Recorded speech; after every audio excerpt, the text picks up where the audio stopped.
Sports Talk with Puckett and Pontzer. You're back listening to us.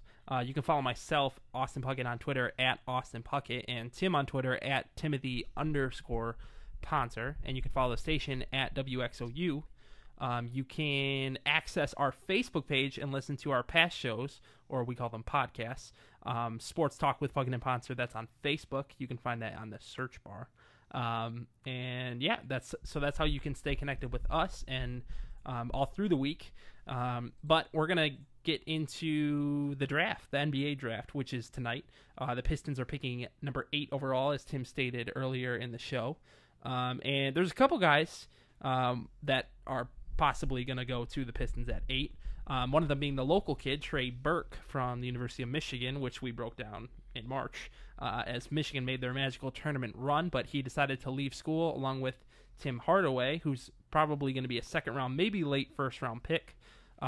So those are some of the local kids, and then Derek Nix, definitely a second-round pick, if a pick at all, in this draft tonight. So Tim and I probably aren't the biggest NBA draft guys, more into the NFL draft, but we have some mock drafts up here. So Tim, the NHL draft is on Sunday. Yeah, so. And that means absolutely nothing because I can't pronounce probably 29 out of 30 names taken. Yeah, the NBA draft tonight. Unlike some past drafts, you don't really have a clear-cut number one. I have 3 mock drafts here in front of me. If I was a insider on ESPN, I could look at Chad Ford's mock draft 7.0, but I'm not. So you're going to have to one of my favorite guys from Sports Illustrated, Chris Mannix, has his, and then a couple guys from Yahoo. All right, give it to us. For the Sports Illustrated, this is Chris Mannix NBA mock draft 5.0. It was put out at noon today, so hot off the press.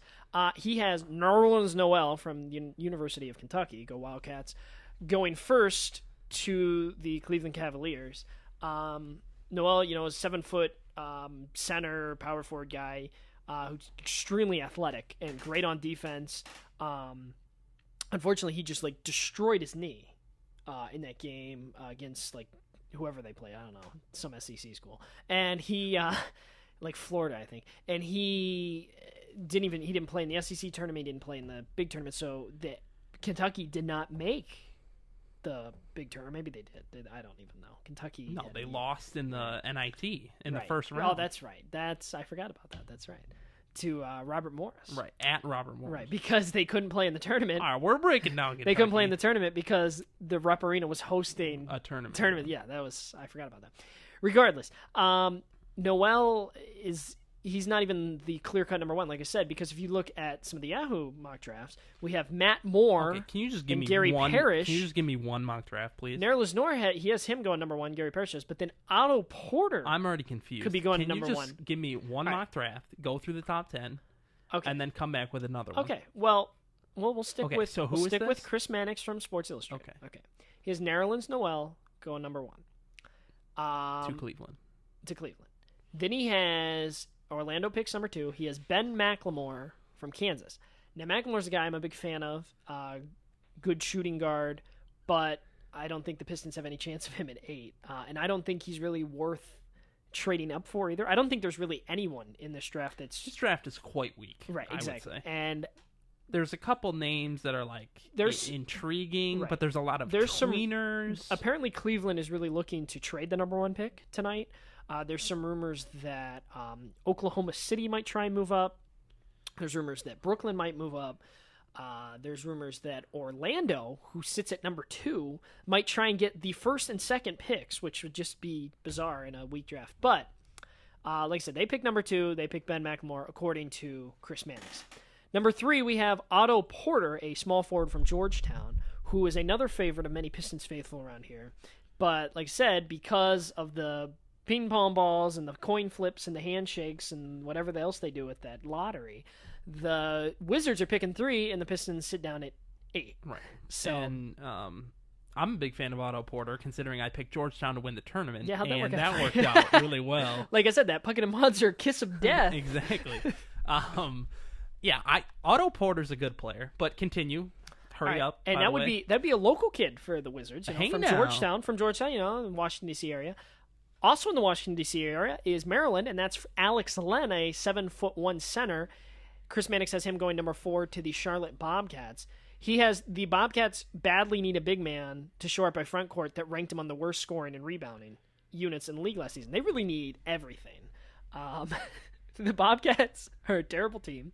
Now, I was reading some rumors that there's a chance that Michael Kidd-Gilchrist could be on the trading block for them already. He was their first round pick last year. You talk about Michael Jordan and his legacy. His legacy as a GM for the Bobcats. Okay, who's going number 5 according to Chris Mannix? Victor Oladipo, first Big Ten representative, the shooting guard out of Indiana. I love Victor Oladipo. He's a great player. Some of those games with Indiana, Ohio State, Indiana, Michigan State, Indiana, Michigan, some great games this year. Big Ten really. And now with this 5th pick, who Mannix has them going there. Phoenix. This is where we get into guys that could fall to the Pistons, regardless of what Mannix thinks they're going to go. Starting with Oladipo, and then coming up next with these next few picks are guys that definitely could go to the Pistons. Now, at number 6, we have the New Orleans Pelicans, brand new team that used to be the Hornets. He has them picking Anthony Bennett, who's small forward, power forward out of UNLV, and that's a good guy you could pair with Unibrow. He exactly. He's a guy who has really flown up the draft board these past month. A lot of people and other mock drafts have him going to the Pistons because that would address the need at small forward that the Pistons Hopefully. really. But need. The thing about him is he's listed as a small forward / power forward, right? And we've seen a lot of, they call them tweeners. Right. And, we already have 6 of those. Rodney Stuckey's one, Brandon Knight's one, Ben Gordon was one. There's a lot of guys. Who's not a tweener? Charlie V. Okay. And I... Actually, he kind of is also. Okay.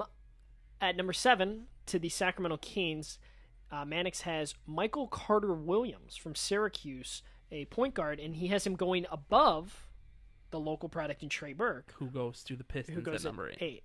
And these are two guys, Michael Carter-Williams, Trey Burke, really interchangeable in terms of, they play the same position. But Michael Carter-Williams is a guy who can play defense but can't shoot to save his life.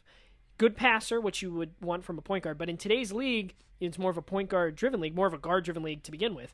And you'd like him to be able to, do more than just, play defense. Play defense and pass. Right. Then you have Trey Burke, who, some people have him going number 2 to Orlando, which is really high, going behind Noel. But I think if he falls to 8, I think there's no doubt the Pistons pull the trigger and take him. They really are high on him. Things going against Burke, there's a couple things. He's short, size only 6'1". Yeah. He can't play defense really well. Although we saw against Michigan State, he had that epic steal and dunk at the end of the game to seal the game off. I don't want to talk. I was watching that with unless Keith Appling somehow goes to somebody next year. I was trying to think of something Trey Burke did defensively, and that's the only thing I could think of all year long. But in terms of shooting, he definitely can. We saw that in the tournament. He was making shots from 40 feet out. He was just dropping bombs in the Cowboy Stadium. The kid can shoot. The kid's a playmaker. He's a very good player. He is not used to running an offense, right? Because they don't do that at Michigan. Right. It was kind of like, hey, Trey, do what you do. And then if you pass it to Tim Hardaway, don't expect to get the ball back. That's basically how it went, because he's going to take a fadeaway. So he's not used to that. They did run some pick and rolls, but it's not like they were running a complex. He didn't play at Wisconsin. No. And they weren't running an offense. Because Mannix says here, he says that he is a dynamic playmaker / scorer, and he may be perhaps the most NBA ready point guard in the draft. But I would agree with you. When he was out there in the tournament, he was hitting those bombs against some of those teams there, especially in those games they played in Dallas. But he also kind of looked like Tony Romo out there trying to pass in Dallas because he couldn't. You're right. It's just kind of like, hey, I'm 40 feet out. I'm going to jack up a shot. It wasn't like, let's run something. He has the ability, or could have the ability, to take over a game. He could be a star, or he could be nothing. And that's going to be the risk that you take for the Pistons or whoever drafts him. He could be Chris Paul. He really could. Or he could be that guy that got drafted number 10 that you never heard of, and that's going to be one of those things. And there's going to be a lot of guys like that in this draft. But Michael Carter-Williams, I think, is probably a guy who's never really going to be that great, but he'll always be kind of like that. And, could he be like what you have now in Jose Calderon? Maybe. A guy who's good at distributing, a guy that can throw alley-oops to Andre Drummond, like Will Bynum does, and even Calderon did when he got here. But he's not going to be a take-over-the-game scorer like Trey Burke could be. You bring up Calderon. I mean, we'll get through the rest of this mock draft in a second, but I think this draft really determines whether or not what kind of moves they make in the offseason. If someone like like an Otto Porter, or for some reason if they were to get like a Macklemore or something, then maybe you're not giving big money to like an Andre Iguodala in the offseason.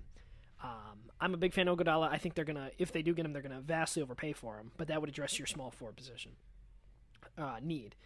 If you don't take, but if you take Burke, then you're probably not bringing back a guy like Calderon. But if you you're moving. Right. Brandon Knight, right, to the two, which he played a lot of when they got Calderon, and then you moved Singler to the 3.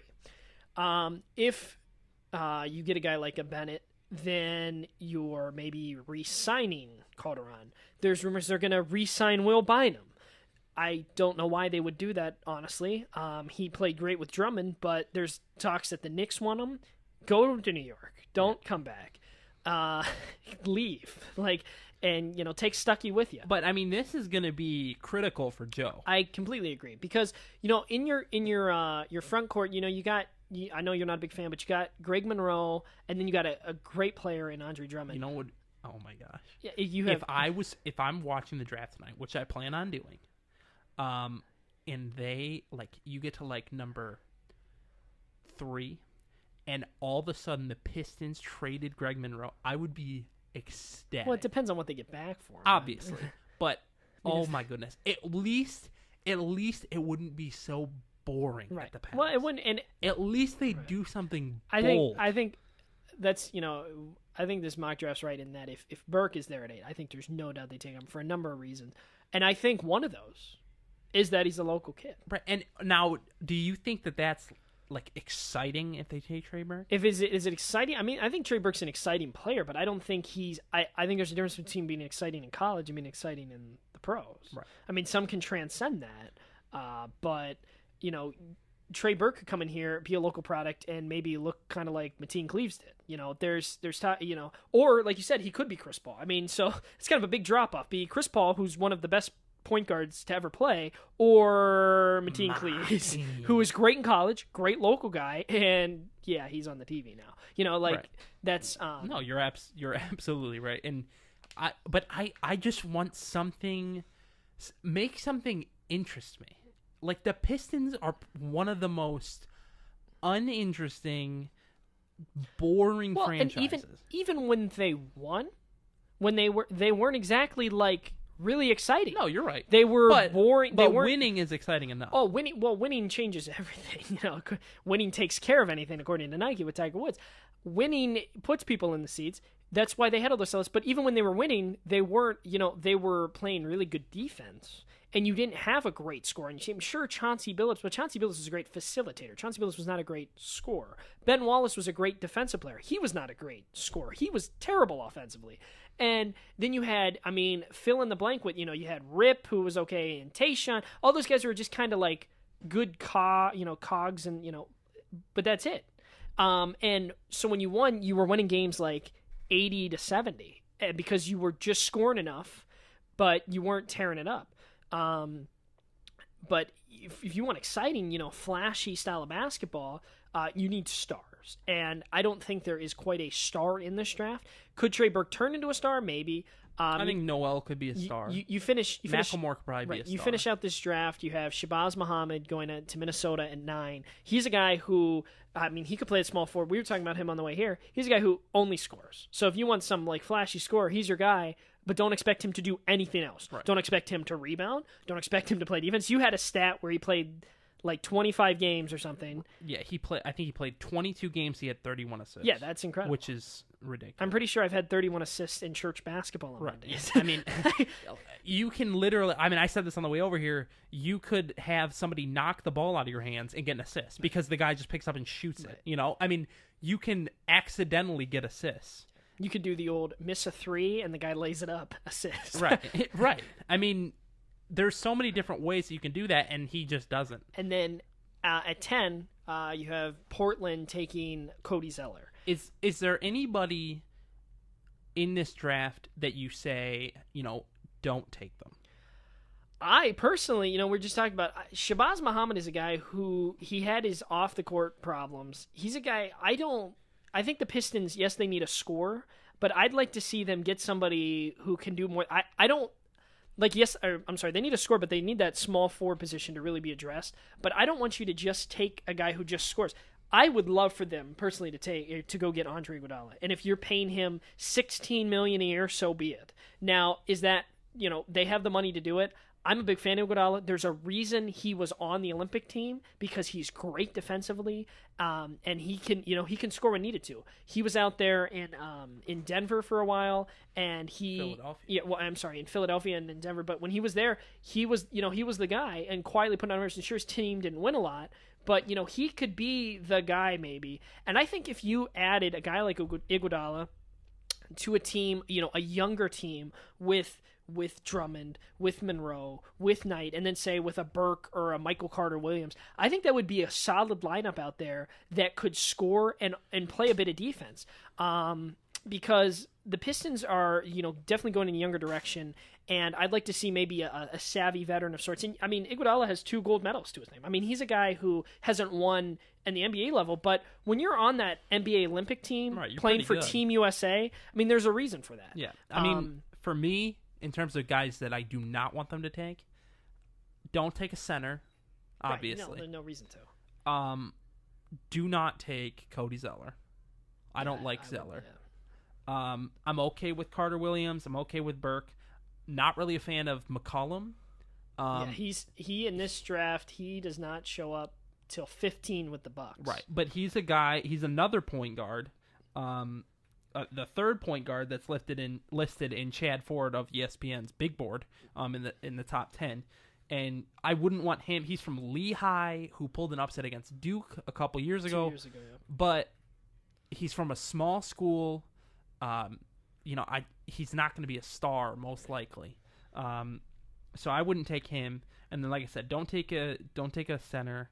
And the guys that I would really like to see are Oladipo, Otto Porter, and then, like I said, Burke and Carter-Williams would both be just okay.